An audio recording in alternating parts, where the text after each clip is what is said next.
La primera ola del coronavirus pilló a los países de la Unión Europea bastante desprevenidos, y una de las grandes diferencias estuvo en quién tomó medidas tajantes desde un principio. Eso sí, llegó el verano, los países relajaron las medidas y aquellos que iban bien en abril y mayo comenzaron a ir mal, aquellos que iban muy mal comenzaron a no ir tan mal y otros que iban mal siguen yendo mal.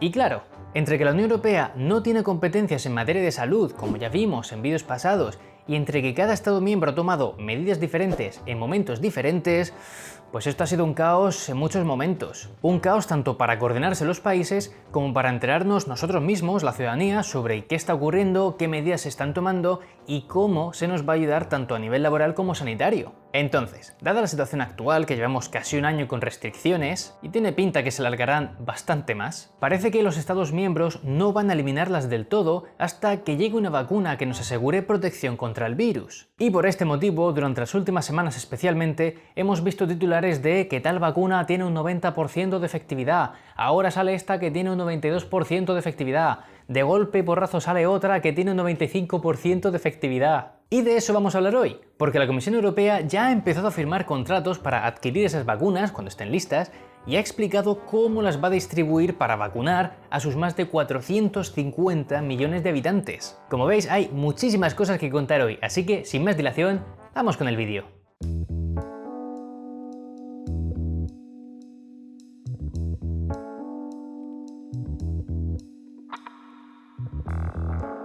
Para que nos situemos a nivel de fechas europeas, digamos que para la mayoría de países, marzo y abril fueron los peores meses de la primera ola. Y no solo por lo rápido que aumentaron los casos de infectados, sino también por la rapidez con la que hubo que tomar diversas medidas e informar a la población de lo que pasaba. Pero bueno, por fortuna para todo el mundo, esos meses terribles quedaron atrás y llegó el verano. Parecía que al fin podíamos respirar un poquitín, nunca mejor dicho, y las medidas se fueron relajando en los países europeos durante los meses de julio y agosto para favorecer que hubiera algo de turismo. Y es que, claro, pensad que según la Organización Internacional del Turismo, el continente europeo es el primer destino turístico del mundo. Y este sector, a la Unión Europea, le supone hasta un 10% de su PIB total. Entonces, con la caída del sector turístico este verano, pues la Comisión ha estimado pérdidas del 85-90% para hoteles, restaurantes, compañías de tren y aerolíneas. Y aunque es difícil poner esto en una cifra concreta de euros, ya que estamos hablando del conjunto de 27 países, se estima que las pérdidas han sido de decenas de miles de millones de euros, claro. Por todo esto, no es de extrañar que en verano de 2020 una encuesta mostrase que una mayoría de los europeos estaban decepcionados con la Unión Europea. En países como Francia o Portugal, algo más del 50% de la población sentía que la UE había sido irrelevante ante esta crisis. Y lo mismo pensaban más del 40% de los españoles, alemanes, polacos, italianos y búlgaros, por ejemplo. Pero ojo, cuidado, porque la misma encuesta mostraba que esta decepción no tenía que significar necesariamente un incremento del euroescepticismo. ¿Por qué? Porque en países como Portugal, Italia o España, más del 75% afirmaban al mismo tiempo que la pandemia les había convencido de la necesidad de una mayor cooperación entre los países de la Unión Europea. Y en países como Polonia, Bulgaria o Alemania, este porcentaje era de más del 50% también. Pero bueno, volvamos a nuestra historia. A pesar de haber quitado restricciones para favorecer los viajes, este verano ha sido considerado como el peor a nivel turístico en la Unión Europea. Y además, la relajación de las medidas para evitar la propagación del virus pues hizo que poco a poco se volvieran a disparar los casos. En algunos países el aumento de los casos comenzó en septiembre, pero para la gran mayoría, digamos que esto comenzó a suceder a principios de octubre. De hecho, en absolutamente todos los países de la Unión Europea se han registrado durante el mes de octubre o noviembre picos de infectados más altos que en marzo y en abril. O sea, es que en la gran mayoría de casos es exagerado. Por ejemplo, en abril el pico de Bélgica fue de 139 infectados por millón, pues su pico en octubre ha sido de 1400. En República Checa, que comenzó como un ejemplo de éxito con tan solo 26 infectados por millón, ha tenido en octubre un pico de 1200. Y es que esta ola ha afectado de manera más simétrica a todos los países de la Unión Europea. Por ello, a comienzos de octubre los Estados miembros volvieron poco a poco a implementar medidas restrictivas para evitar mayor propagación. Así, en el momento que grabo este vídeo hay toques de queda en varios países, en muchísimos se han cerrado lugares de ocio y centros deportivos, también en muchos países se obliga a entrar ya con una PCR negativa e incluso en varias ciudades el mercado de Navidad se ha cancelado. Y esto último, más allá del valor simbólico y cultural, que claro que lo tiene, sigue mostrando que no habrá esos ingresos económicos esperados en un momento tan crucial como es la Navidad. Pero hay un dato curioso en esta segunda ola que, de manera general, están compartiendo todos los países de la Unión. Y es que la tasa de mortalidad está siendo muchísimo más baja que en marzo y en abril en proporción al número de infectados que hay ahora. Para que nos entendamos, vamos a coger los casos de antes. Bélgica llegó a tener un pico en marzo de 25 fallecidos y tenía 139 infectados, todo esto por millón de habitantes. Ahora, Bélgica ha tenido un pico de 18 fallecidos, pero con un pico de 1.400 infectados. Incluso en el caso de República Checa, aunque su pico en marzo fue de un fallecido por millón teniendo 26 infectados, los que comentábamos antes, ahora su pico ha aumentado a 20 fallecidos por millón, pero teniendo un pico de 1.200 infectados. Por tanto, si sacamos la proporción, ahora está falleciendo menos gente infectada que en marzo y en abril. Eso sí, estos datos, que en parte son una alegría, no debe hacernos olvidar que sigue muriendo gente debido al coronavirus. De hecho, a fecha de hoy, se calcula que más de 230.000 personas han fallecido en la Unión Europea a causa del coronavirus. Y ante esta situación, lo que cabe preguntarse es, bueno, ¿y la Unión Europea qué ha aprendido de todo esto? ¿Qué lecciones ha sacado?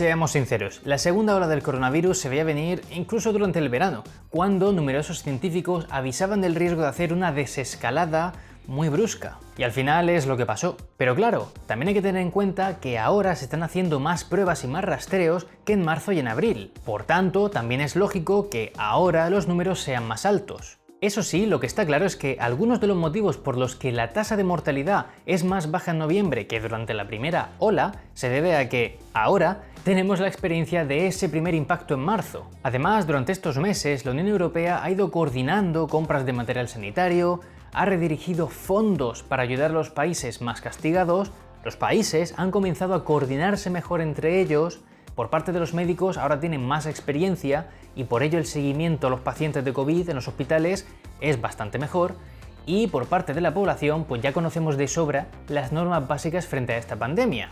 Otra cosa es que ya luego cada uno las cumpla. Y en un intento por parte de la Unión Europea por seguir reforzándose ante esta pandemia y futuras que puedan llegar, ha comenzado a sonar la idea de crear una Unión de la Salud. Pero esto en realidad no es algo tan reciente. Ya durante el mes de julio se comenzó a darle bombo a esta idea para asegurar una mejor coordinación y gestión de crisis sanitarias. Y es que en julio salió una encuesta del Parlamento Europeo afirmando que la mayoría de la ciudadanía creía que la UE debería tener más margen de maniobras frente a las pandemias y también más medios para paliar sus consecuencias tanto económicas como sociales. De hecho, la misma encuesta volvió a realizarse hace pocos días y con resultados prácticamente similares. Pero bueno, la cosa es que la propuesta de una Unión Europea de la Salud fue aprobada en el Parlamento Europeo el 13 de noviembre por un 87% de los eurodiputados. Y ahora la Comisión Europea está trabajando para implementarla desde principios de 2021. Entonces, como la Unión Europea por tratados solo puede ayudar en la coordinación en temas de salud, algunas de las propuestas que plantea esta Unión de la Salud son que se puedan declarar emergencias de salud pública a escala de la Unión Europea, que se puedan aprobar medidas comunes también a escala de la UE, o poner en marcha un sistema de seguimiento de la UE para enfermedades infecciosas. Además, la UE también quiere reforzar sus agencias sanitarias para que supervisen los brotes de enfermedades infecciosas o la disponibilidad de medicamentos en la UE, para asegurarse de que siempre haya. Y este nuevo marco que plantea la Comisión Europea obligará a los Estados miembros a mandar informes con mayor intensidad sobre sus sistemas de salud. Disponibilidad de camas, número de personal con formación médica, capacidad de cuidados intensivos... Pero, como decía, estas son tan solo algunas de las propuestas que hay. Si queréis saber todas, en la descripción del vídeo he dejado un enlace al documento, porque todavía nos queda hablar de otra propuesta más que está relacionada con el tema de las vacunas, y esa es la estrategia farmacéutica para Europa.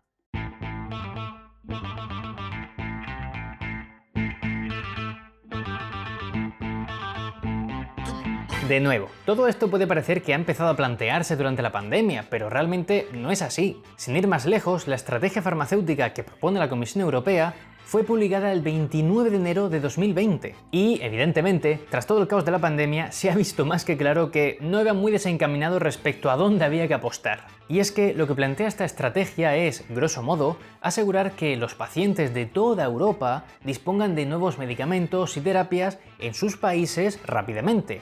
Y también busca reducir la dependencia de materias primas que procedan de países que no sean de la Unión Europea. Y ojito, porque esta estrategia puede que se apruebe durante la semana del 23 de noviembre de ahora, de 2020. Y es que la Comisión Europea no para. Lógicamente ha tenido muchísimo curro desde que comenzara la pandemia, pero parece que, al final, por muchos planes que apruebe, hasta que no haya una vacuna disponible, no vamos a ver un éxito como tal de su trabajo. Por ello, ya desde agosto la Comisión empezó los contactos con las farmacéuticas para asegurar que, en la Unión Europea, tendremos dosis de la vacuna que salga para el COVID-19. Así, el 27 de agosto firmó el primer contrato con AstraZeneca para adquirir 300 millones de dosis. Casi un mes más tarde, el 18 de septiembre, la Comisión firmó el segundo contrato con Sanofi GSK y también por 300 millones de dosis.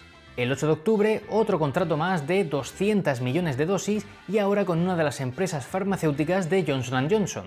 Y ya el último contrato firmado ocurrió el 11 de noviembre con BioNTech y Pfizer por 200 millones de dosis. Y que nadie se alarme, evidentemente estas dosis se suministrarán una vez que la vacuna haya demostrado ser segura y eficaz contra el coronavirus. Y como muy pronto podría haber ya algunas dosis disponibles para la segunda mitad de diciembre. Pero claro, una vez que se apruebe y tengamos la certeza de que la vacuna funciona, al inicio las dosis serán muy limitadas hasta que se puedan producir todas. Entonces, ¿en qué orden se va a vacunar a la gente? Bueno, pues lo primero que hay que saber es que todos los países tendrán acceso a la vacuna al mismo tiempo y en función del tamaño de su población. Además, para asegurar que no hacemos el tonto con las dosis, los países primero tienen que certificar que sus servicios de vacunación pueden administrar la vacuna y además que informan claramente a la población sobre las ventajas, riesgos e importancia de la vacuna. Entonces, una vez todo esto haya pasado, primero se vacunará al personal sanitario, porque si perdemos a la gente que sabe vacunar, pues ya me dirás tú quién nos vacuna. Luego irán las personas mayores de 60 años, las que por motivos de salud estén en riesgo, los trabajadores esenciales y los grupos más desfavorecidos social y económicamente. Y así hasta que esto desaparezca, que es lo que todos queremos. Como siempre habría muchísimas más cosas que comentar y más en este tema, que la información es infinita. Por ello, si queréis indagar más, os he dejado unos enlaces interesantes en la descripción del vídeo. Y como siempre, podéis dejar en comentarios cualquier opinión que tengáis sobre el tema o cualquier información que queráis aportar. Os animo a que dejéis un buen like al vídeo si os ha gustado, a que lo compartáis con otra gente si os ha sido útil y a que os suscribáis al canal para que este proyecto siga creciendo. Y ya por esto, suficiente por hoy, demasiada información y ya nos veremos en el próximo vídeo.